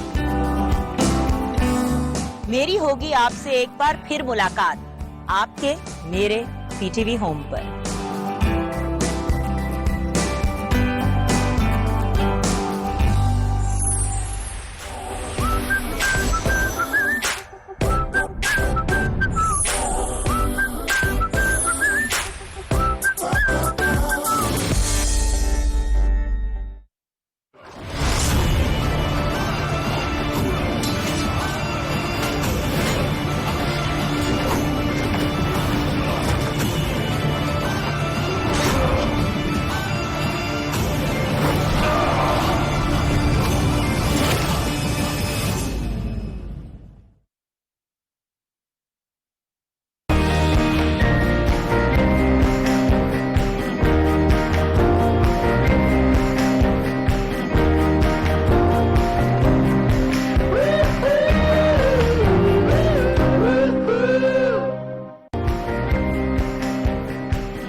हराम हो गई। भला ऐसी भी क्या पाबंदी?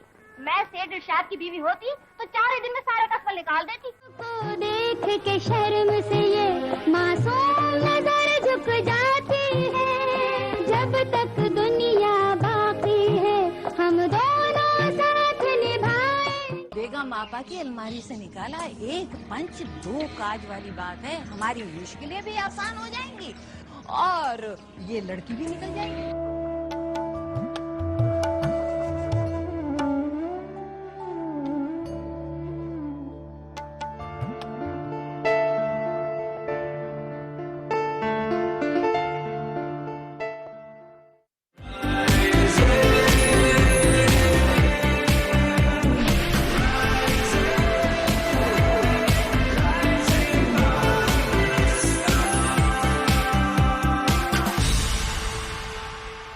वेलकम बैक जी। राइजिंग पाकिस्तान में आपको कहेंगे खुशामदीद। और कुछ लोगों के शौक होते हैं और वो शौक कुछ ऐसे होते हैं जिनको सुनकर आप हैरान हो जाते हैं कि लोग अपने शौक पूरे करने के लिए क्या से क्या कर बैठते हैं। ट्रैवलिंग का शौक बहुत सारे लोगों को है, आपको भी है, बिल्कुल है, मुझे थोड़ा सा है, लेकिन बहुत सारे और जो लोग हैं उनको बहुत ज्यादा ट्रैवलिंग का शौक भी है।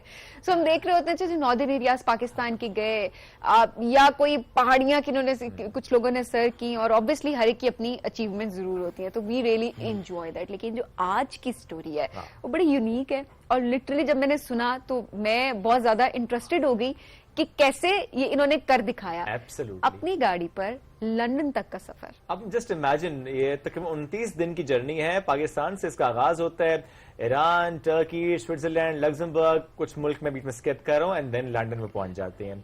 अब ये 29 दिन उनकी जिंदगी के हम श्योर के बहुत मेमोरेबल रहे होंगे। इस्लामाबाद से इनका ताल्लुक है। साथ आज हमें ज्वाइन कर चुके हैं जावेद अहमद साहब। ये सफर इनका है, ये कहानी इनकी है, ये कैसे इन्होंने किया पूरा, इस पर बात करेंगे जावेद साहब से। अस्सलाम वालेकुम जी, कैसे आप? वालेकुम सलाम। सर, ये इजाजत कैसे मिली थी जाने की घर से? घर से बस बच्चों ने कहा कि शौक है आप कराएं, ओके, तो बस निकल पड़ा जी। फिर ये भी ठीक है। नॉर्मली जब छोटे हो तो आपको बड़ों से इजाजत लेनी पड़ती है, जब बड़े तो आपको छोटों से भी इजाजत लेनी पड़ती है। बच्चे बताए कि जाएं कि ना जाएं। बिल्कुल ऐसे ही है जी। कितने लोग थे आप लोग? मैं अकेला, सोलो। ये आपको शौक अकेले जाने का था, किसी ने साथ नहीं दिया? नहीं, 2 दोस्त थे साथ। अच्छा। लेकिन एक का वीजे का इशू आ गया, एक के घर वालों ने इजाजत नहीं दी। ख्याल कैसे आया कि अच्छा आपने गाड़ी पे निकलना है और बाय रोड पहुंचना है? एक्चुअली ना मेरा काम है हैवी मशीनरी का पाकिस्तान में। अच्छा। तो पाकिस्तान तो ऑलमोस्ट मैंने सारा देखा ही हुआ है। तो मैं देखता था कि गोरे या ओवरसीज पाकिस्तानी वहां से अपनी गाड़ी पे बाई रोड पाकिस्तान तक आते हैं और वही जाते हैं। तो मुझे भी शौक आया क्यों ना मैं अपनी पाकिस्तान में संभल करोला पे मैं भी सफर करूं। सही। तो मैंने जाने से पहले यूट्यूब पे काफी सर्च किया, मुझे ऐसा कोई कंटेंट मिला भी नहीं कि किसी ने ग्रीन पासपोर्ट पे ये जर्नी की हो। अच्छा, ये बड़ा इंपॉर्टेंट है क्योंकि एक तो जब हम ट्रैवलिंग की बात करते हैं, क्योंकि अबरार भाई जो है ना बड़े फेमस हैं पूरे पाकिस्तान में, उनको देखा भी जाता है किस तरह से बाइक पे वो निकलते हैं और एक मुल्क से दूसरा मुल्क, तीसरा एंड चौथा एंड वो निकल जाते हैं, लेकिन उनका पाकिस्तानी पासपोर्ट नहीं है। उनको बहुत से मुल्कों में वीजा की कितने इश्यूज नहीं होते, लेकिन जो हमने एक परसेप्शन डेवलप की ना कि ग्रीन पासपोर्ट है, वीजा नहीं लगेगा, आप जा नहीं पाएंगे, खुद ही कोसते रहते हैं। वी हैव एन एग्जाम्पल जो कह रहे हैं ग्रीन पासपोर्ट है, वीजा लग रहा है और वो जा रहे हैं। सो प्लीज सर कंटिन्यू करें। जी बिल्कुल। तो मैंने बस इसके लिए कोई ज्यादा वीजों की भी जरूरत नहीं थी। एक यूके का वीजा था, शेंजन का वीजा था, टर्की का मैंने ई वीजा ले लिया और ईरान का वैसे इजी मिल जाता पाकिस्तान में वीजा। ओके, तो बस अल्लाह का सारे वीजे आपने लगवा लिए पहले? जी, यहाँ से। ठीक है, लगवा। अब इसमें गाड़ी का भी परमिट लेना पड़ता है हर मुल्क से? जी जी बिल्कुल नहीं, हर मुल्क से नहीं। अपने मुल्क से ना इदारा एक ऑटोमोबाइल एसोसिएशन का लाहौर में, ओके, वहाँ से गाड़ी का कार्नेट दी पासिज कहते हैं, पासपोर्ट ही कह लें गाड़ी का पासपोर्ट भी इशू हो गया, वो इशू हो जाता है। उसके लिए ये है कि सारी दुनिया में एक रूल है कि गाड़ी की जितनी मालियत होती है ना उतना सिक्योरिटी डिपॉजिट आपको वहाँ पे छोड़ के जाना पड़ता है। जब गाड़ी रिटर्न आती है तो वो आपको वापस मिल जाता है। 80,000 रुपए फीस है उनकी बस। उसमें कोई वीजा, उस गाड़ी के पासपोर्ट में वीजा नहीं लगना? नहीं, कोई वीजा। That's it. आपने वो लाहौर के उस इदारे में जाना है, अपने गाड़ी का पासपोर्ट ले लेना है, दैट्स इट। आपने उसके अगेंस्ट आपने उस गाड़ी की मालियत की सिक्योरिटी जमा करा देनी है। बिल्कुल ऐसे। एंड दैट्स बाकी आपके अपने पासपोर्ट पे जो वीजे हैं वो लग जाते हैं। बिल्कुल ऐसे। राइट। सो अब दोनों काम हो गए जी, एक उन्होंने वीजा लगवा लिए जो रिक्वायर्ड थे और गाड़ी का पासपोर्ट ले लिया। अब जर्नी का आगाज करते हैं, जरा लेकर चले हमें भी साथ में लंदन। एक मैं क्रेडिट भी देना चाहूंगा ऑटोमोबाइल वालों को। हमारे जो यहाँ पे है ना पाकिस्तान में बहुत अच्छे हैं, अदरवाइज तो देखिए पूरा डिपॉजिट रखना पड़ता है। तो इनको पता ऑलरेडी पाकिस्तान में गाड़ियां इतनी महंगी, ये क्यों छोड़ेगा। तो वो मतलब मान जाते हैं, जहाँ आप मान जाते हैं वो भी। यानी आप अगर थोड़े कम क्वालिटी बताए तो मान जाते हैं। ये इंटरेस्टिंग मतलब देखिए गाड़ी तकरीबन 6 मिलियन की थी, ठीक है। उन्होंने मांगे मुझसे 2 मिलियन। अच्छा। और उनको पता है मतलब छोड़ के तो नहीं आएगा, नहीं छोड़ के नुकसान नहीं करके आएगा, पाकिस्तानी बिल्कुल नुकसान नहीं करके आएगा। ऐसे ही है सर। अच्छी बात है सर, होना भी ऐसे चाहिए। चलें अब जरा शुरू करते हैं, जर्नी कैसे शुरू की, ये तो प्लानिंग होगी सारी। जी जी। अब जरा हमें सफर पे लेके चलें। 22 दिसंबर को मैं इस्लामाबाद से निकला वाया तहरान, आगे ईरान, फिर इसी तरह टर्की, ग्रीस और इसी तरह निकलता इटली, और मतलब 17 मुल्क, 28 दिन और 15,000 किलोमीटर गाड़ी मतलब मैंने चलाई। नहीं सर, हमें जरा आहिस्ता आहिस्ता लेकर चलें, आप इतना तेज ना चलें। अच्छा। तो पाकिस्तान से पहले ईरान चलें। जी जी। मुझे पता है पाकिस्तान से ईरान जब आप एंटर हुए तो क्या चीज आपने मुख्तलिफ महसूस की, फिर उस ईरान का सफर कैसा रहा? सर जैसे ही पाकिस्तान से हम लोग ईरान में इंटर में हुआ तो एक तो सबसे पहले left hand drive, okay, road इस तरफ स्टीयरिंग भी इधर चला गया और रोड भी वो थोड़ा सा एक था, लेकिन क्योंकि मैं पहले भी सफर करता रहता हूँ मुझे खैर इतना इशू नहीं फील हुआ। और पेट्रोल 11 रुपए लीटर, और अगर मुझे पहले ये कहा गया तो आपको वहाँ पे पेट्रोल नहीं मिलेगा, बहुत हालात खराब हैं, लेकिन मैं जब वहाँ पे गया तो बिल्कुल उसके सब कुछ उलट था। सही है। इतने मेहमान नवाज लोग, कहीं से कॉफी पी, चाय पी, कोई पैसे आप मेहमान हो कैसे लें आपसे। जी जी। अच्छा। और ये 3100 किलोमीटर में मुझे टोटल 2 टोल प्लाजे मिले। ओके, ठीक है। और एक ने पैसे नहीं लिए और एक ने मुझसे पाकिस्तानी 30 रुपए चार्ज किए। अच्छा। इमेजिन करें कि 3100 किलोमीटर में 30 रुपए टोल टैक्स। Toll tax. उसके बाद जब ईरान से आप आगे गए तो फिर सफर कहाँ तक पहुंचा? फिर मेरा ईरान बॉर्डर से आगे टर्की था। ठीक है। अब मेरे पास एक मसला मुझे आ रहा था कि मेरे पास था सिंगल एंट्री शेंजन का visa. Okay. Bulgaria Romania Schengen में आगे थे। ठीक है। अब मैं कंफ्यूज था जब मैं इस्तांबुल के पास पहुंचा कि मैं बल्गारिया से एंट्री लूं या ग्रीस की तरफ जाऊं। सही। और पता चला कि बल्गारिया अभी रोड एंट्री नहीं दे रहा, वो दे रहा है 1 जनवरी 2025 से। और अगर वो मुझे दे भी देते तो मैं जैसे ही बल्गारिया सिंगल एंट्री वीजा था क्रॉस करता, सर्बिया में स्टक हो जाता। ओके, वहां जाना तो यूज हो चुका था, सिंगल एंट्री था। बिल्कुल। तो फिर मैंने ग्रीस से फेरी लेके इटली, वहां से प्रॉपर फिर अपनी जर्नी स्टार्ट की। ओके, अच्छा। इस दौरान अभी ऐसा कोई हर्डल उस तरह का आपने फेस नहीं किया? कोई परेशानी नहीं कि घर से कॉल नहीं भेजने वापस आ जाएं, बच्चे तंग कर रहे हैं, कोई ऐसी कॉल वॉल तो नहीं आई अभी तक? ईरान में वैसे ही मोबाइल नहीं चलता, सिम वहाँ प्रॉब्लम है, ये यूएस की सैंक्शन शायद लगी है इस वजह से वहाँ पे तो कॉल आती भी नहीं है। ओके। टर्की से फिर स्टार्ट हो गया घर वालों का हाल सुकून होगा कि नहीं मैं पहुंच चुका हूँ। अच्छा, साथ साथ घर वालों को भी सैर करवाई होगी। बिल्कुल। साथ व्लॉग भी चल रहा था? नहीं, व्लॉग जब मैं पहुंचा ना अनकरा के पास टर्की में, तो मैंने कहा मुझे तो कोई कंटेंट मिला नहीं था, क्यों ना एक यूट्यूब चैनल बना दूं, अगर किसी ने पाकिस्तानी ने नेक्स्ट टाइम ये सफर करना उसके लिए आसानी हो जाएगी। तो मैंने वहां पे चैनल बना दिया। मैं ग्रीस नहीं पहुंचा, चैनल मोनेटाइज भी हो गया। इतना लोगों ने पसंद किया कि ग्रीन पासपोर्ट। इससे पहले आपने यूट्यूब पे काम नहीं किया? मैंने बिल्कुल नहीं किया। वाह, ये देखें YouTube स्टार्ट किया, विद इन आवर्स मोनेटाइज हो गया, क्योंकि जरा उसकी जो रिक्वायरमेंट होती है कि इतने आवर्स वॉच टाइम और इतने सब्सक्राइबर्स, तो लोगों ने पसंद किया क्योंकि उससे पहले इस पर काम नहीं था। ये जो दिस शोज के जो हम कहते हैं ना कंटेंट ऐसा ना हो तो वो बिकता नहीं है, नया कंटेंट होना इंपॉर्टेंट है, फैमिली व्लॉगिंग जरूरी है, या इस तरह का कंटेंट हम अक्सर देख रहे हो तो सोशल मीडिया, जिसको पर्सनली मैं बहुत ज्यादा डिस्करेज भी कर रही होती हूँ कि नहीं हमें अच्छी चीज। तो देखिए आप जब अच्छा काम करते हैं, अच्छी चीज कोई कुछ यूनिक आप अपलोड करते हैं, ये एक बड़ी जबरदस्त हमारे सामने एग्जांपल है कि किस तरह से फिर सपोर्ट भी मिली और लोग देखते हैं अच्छा काम। This is example. एब्सोल्युटली। चलें जी आगे बढ़ते हैं, फिर कहाँ पर पड़ाव किया? फिर मेरा ग्रीस था, ग्रीस से मैंने फेरी लेके इटली पहुंचा। ठीक है। इटली फिर जब मैं पहुंचा तो मैंने इतना लोगों, मतलब टिकटॉक पे ना, मतलब मेरी वीडियोस को 100-200 बंदा देखता है, वो पहले से था। सही है। मिलियंस में। वाह। अब मैंने दोस्त को कहा आप आ जाओ, यूरोप पूरा एक्सप्लोर करते हैं। ठीक है। तो फिर हम लोग, वो भी दोस्त भी मेरे आगे, बशारत साहब वहाँ से, तो हमने बस जर्नी स्टार्ट कर लीजिए। वहाँ से हम स्विट्जरलैंड, फिर लिंचनस्टाइन, वहाँ से निकल Luxembourg, Belgium, Netherland, Germany, France, Spain and London, UK. Okay. अच्छा, जैसे पाकिस्तान में होता है कि फॉर एग्जांपल हम कहीं ट्रैवल कर रहे हैं, हमें लगे कोई गोरा विजिट करने आया तो जरा लोग रुकते हैं, जरा हाल चाल पूछते हैं, गपशप लगाते हैं, सेल्फियां लेते हैं। सो क्या आपके साथ भी ये मामला था कि उनके देश में जाके उनकी तरफ से एक आपको डिफरेंट एटीट्यूड नजर आया कि वो Pakistani is here? Sir no doubt पाकिस्तानियों ने तो बहुत प्यार दिया, ओवरसीज भाइयों ने तो बहुत ज्यादा, लेकिन जो गोरों ने दिया ना वो मैं शायद भुला ही ना पाऊं। अच्छा, मेरी जिंदगी का ये पहला सफर था इस तरह, और मतलब मैं हैरान था कि इतना प्यार देते हैं टूरिस्ट को ये लोग। देखिए आप लीगल जब जाते हैं वो आपको वेलकम करते हैं। अब देखिए बड़े बॉर्डर दो ही थे, या यूरोप का एंट्री लेयर था ग्रीस से या यूके का। आप बिलीव करें मैंने गाड़ी का सीट बेल्ट नहीं खोला, गाड़ी में बैठा हूँ, पासपोर्ट दिया, सिर्फ एक जगह पे सवाल किया ग्रीस में कि आप बाई एयर क्यों नहीं जा रहे हो, वो चीप था। मैंने कहा ये मेरा ड्रीम था। मैंने कहा वेलकम जी। बाई एयर चीप था मतलब बाई रोड से बाई एयर, मतलब उस इमिग्रेशन ऑफिसर ने सवाल किया ना। नहीं, वैसे मैं अपने समझने के लिए पूछ रहा हूँ कि वाकई ये महंगा पड़ा आपको बाय एयर से? नहीं सर, अगर मैंने जैसे 17 मुल्क घूमे ना बाय एयर वो बहुत महंगा था, लेकिन उनके जेहन में देखा कहाँ जा रहा हूँ, मैंने कहा यूके जा रहा हूँ। एस्टिमेट अगर आप बताना चाहें, बिकॉज इतने लोग देख रहे हैं यूट्यूब, हाँ, तो हमें जरा एस्टिमेट भी बताएं कितने पैसे जमा कर लें। टोटल आपके पैसे सब कुछ मिला के ईच एंड एवरीथिंग, आपका रहना, ट्रेवल, ईच एंड एवरीथिंग, आपको कितनी कॉस्ट पड़ी 17 मुल्क? मतलब ऐसा है कि इस्लामाबाद से ग्रीस तक तो मेरे पाकिस्तानी को 1,30,35 हज़ार रुपए लगे थे। ठीक है। उसके बाद जरा महंगाई भी शुरू हो गई थी यूरोप में, बिशारत साहब भी आ गए, फिर हमने मिलके कुछ खर्चा किया। तो आप मेहमान थे ना, तो शॉपिंग निकाल के ना, शॉपिंग और लग्जरी निकाल के कोई अगर ट्रैवल करना चाहे तो कितने पैसे उसके पॉकेट? यानी हम इस तरह सवाल रखते देखें, वीजा कॉस्ट भी है इसमें, आपके पेट्रोल कॉस्ट भी है इसमें, आपकी लिविंग कॉस्ट भी है। आई एम श्योर कि आपका डेली जितना खर्चा आ रहा होता है। बिल्कुल। अब वही मैं बता रहा हूँ कि मैंने गाड़ी एक्चुअली फ्राइडे वाले दिन छोड़ दी वहाँ पे शिप यार्ड पे। ओके। 4:30 बजे का टाइम था, सैटरडे संडे छुट्टी थी, तो जल्दी में ना मैं वो गाड़ी से स्लिप्स निकालना भूल गया।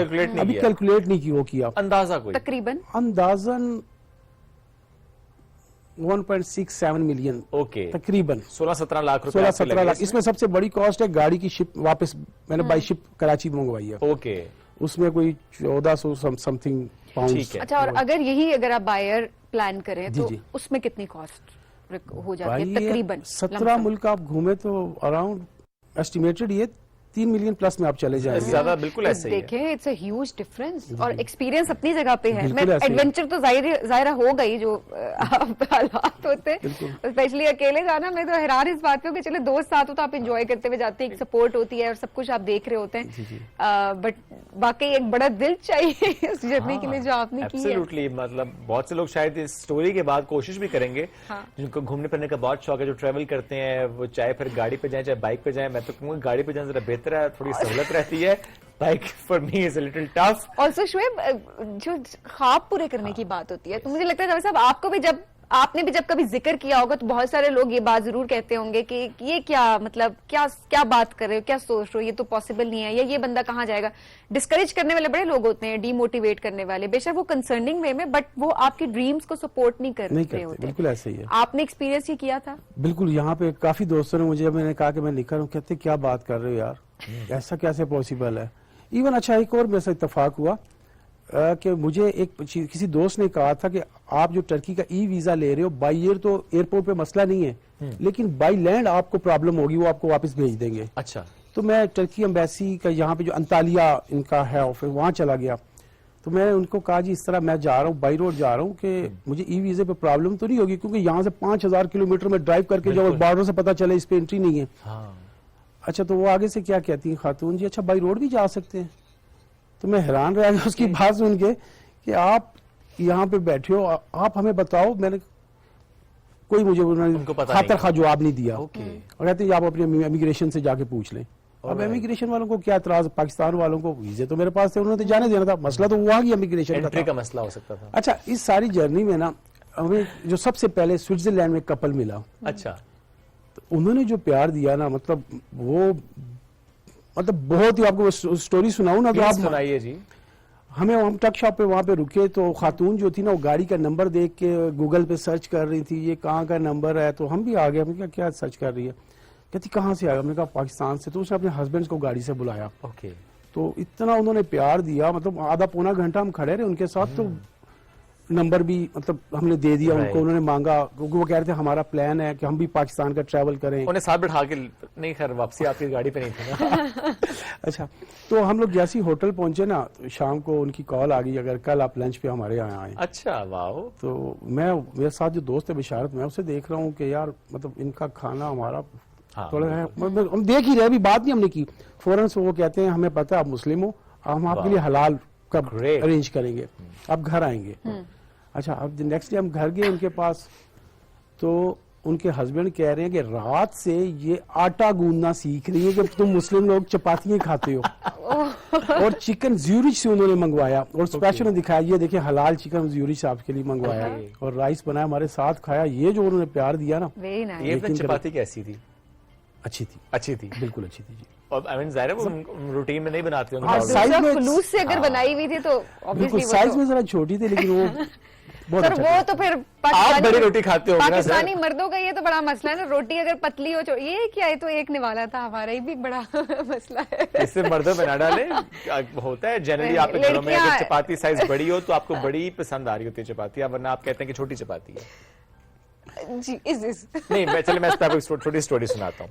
मेरी वाइफ के घर में ना बहुत छोटी चपाती, वो कहते हैं हम बहुत छोटे फुलके बनाते होते थे। तो मेरी फैमिली जरा बड़ी है, जब शादी हुई तो मेरी वाइफ कहती है कि उसके चाचू ने से कहा जिस घर तुम जा रही हो छोटी चपातियां नहीं चलेंगी, जरा बड़ी चपातियां बनाओ, वरना पूरी चपातियां बनाती रह जाओगी। सही बात है। तो ये होता है। अच्छा, वो ये भी होता है कि शायद भूख की बात कम होती है, वो ये होता है कि अच्छा मैंने 2 रोटियां खानी है तो मैंने 2 ही खानी है। 2 कैलकुलेटेड खाना खाना होता है, कैलकुलेटेड खाना खाना, बड़ी बड़ी 2 चपातियां ऐसे कर लेते हैं। सर, खाने आपको कहाँ के सबसे अच्छे लगे? खाने ईरान का भी अच्छा था, ठीक है, टर्की का भी अच्छा था। यूरोप में थोड़ा सा सर्च करना पड़ता है, हलाल फूड मिल जाता है, पड़ता है, मिल जाता है। हाँ। बहुत ईरानी, टर्किश और पाकिस्तानी, सीरियन काफी होटल्स हैं वहाँ पे, मिल जाता है। कोई ऐसा प्रॉब्लम कहीं पे खाने का नहीं होता कि ना खाया हो किसी दिन। किसी ऐसी जगह पर जहाँ पर आपने जाना तो सीधा है, लेकिन आप कहीं डी ट्रैक हो गए हो, ऐसा हुआ? नहीं, ऐसा कुछ नहीं हुआ। अच्छा, गूगल मैप का इस्तेमाल ही किया है? किससे पूछा भाईजान इस तरफ को जाना है, किस तरफ को जाऊं? नहीं, गूगल मैप को ही। गूगल मैप ने सही पहुंचाया आपको? बेहतरीन पहुंचाया जी। ईरान में थोड़ा सा प्रॉब्लम मुझे हुआ, एक आध जगह पे थोड़ा सा इंटरनेट की वजह से, क्योंकि नेट वहाँ पे था नहीं, तो लेकिन उसके बाद मुझे कोई प्रॉब्लम नहीं आई यूके तक। अदरवाइज चीजें स्मूथ रही। कोई ऐसी जगह जहाँ पे दिल करो कि थोड़ा और वक्त गुजारें, आसपास और इलाकों को विजिट करें?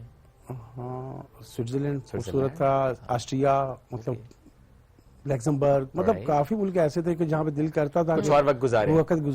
ओके। और सबसे ज्यादा मेहमान नवाज कहाँ के लोग थे जिनको आप सबसे टॉप, एक तो आपने बड़ी अच्छी एक एग्जांपल सुनाई भी कि एक कपल की थी, बट ओवरऑल सबसे ज्यादा? ओवरऑल मुझे शांज़ेलिज़े पेरिस में मिले थे, लेकिन वो पाकिस्तानी कम्युनिटी थी। उन्होंने बहुत प्यार दिया, स्पेन वालों ने भी बहुत दिया, यूके वालों ने भी, लेकिन वो जो उन्होंने दिया ना, वो हमारा पहला था पाकिस्तानी, इतनी तादाद में इकट्ठे हो गए और कहते जा नहीं सकते हो।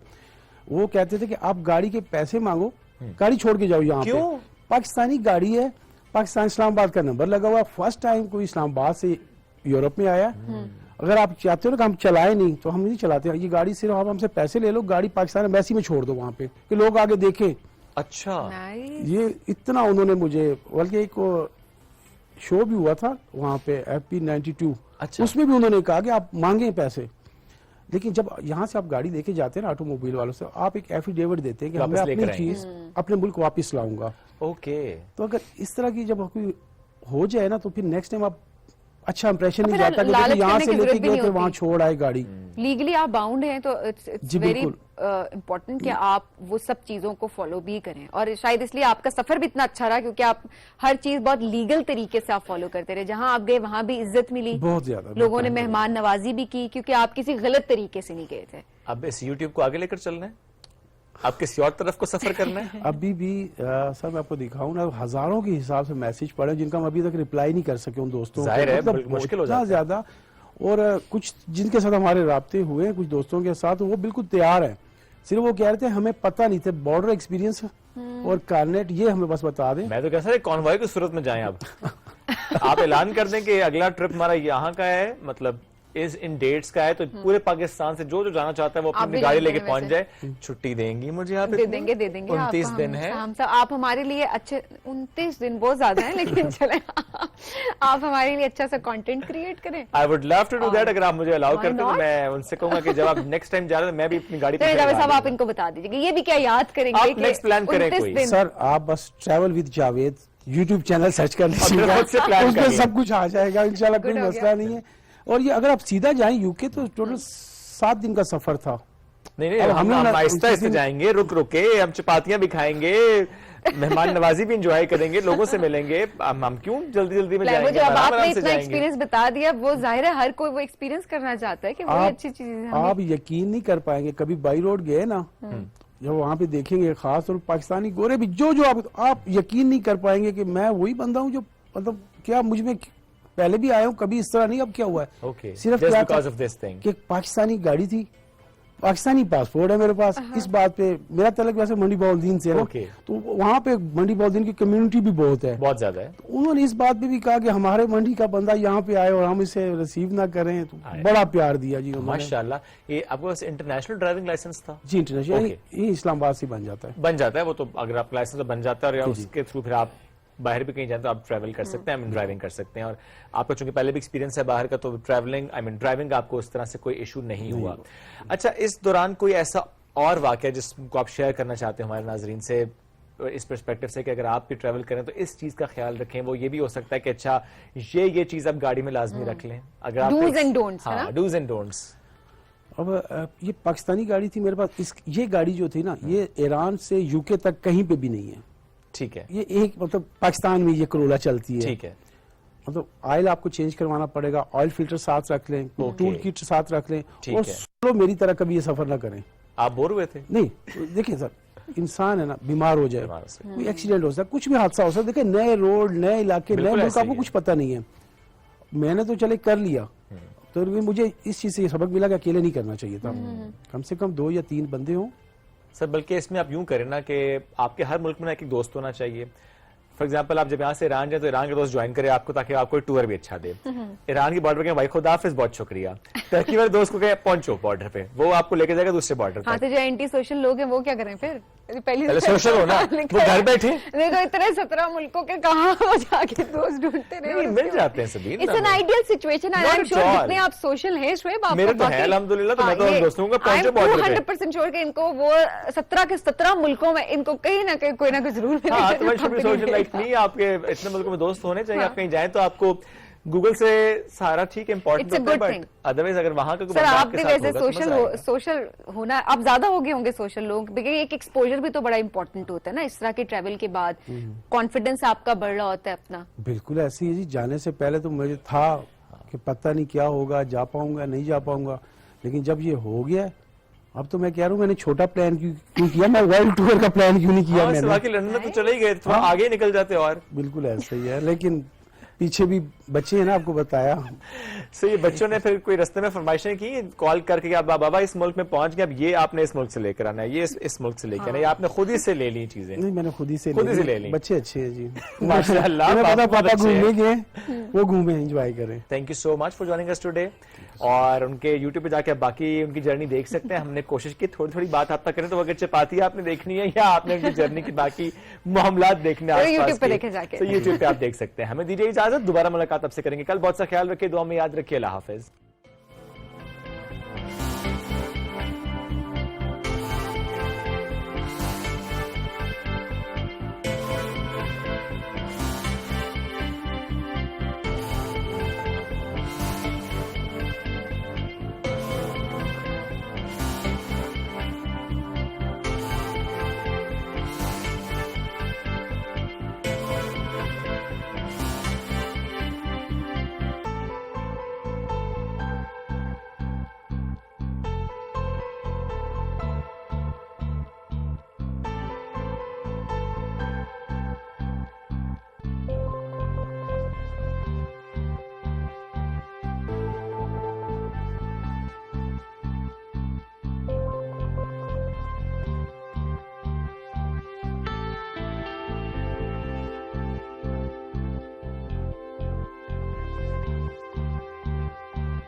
दुरुस्त, हर वक्त, बर वक्त।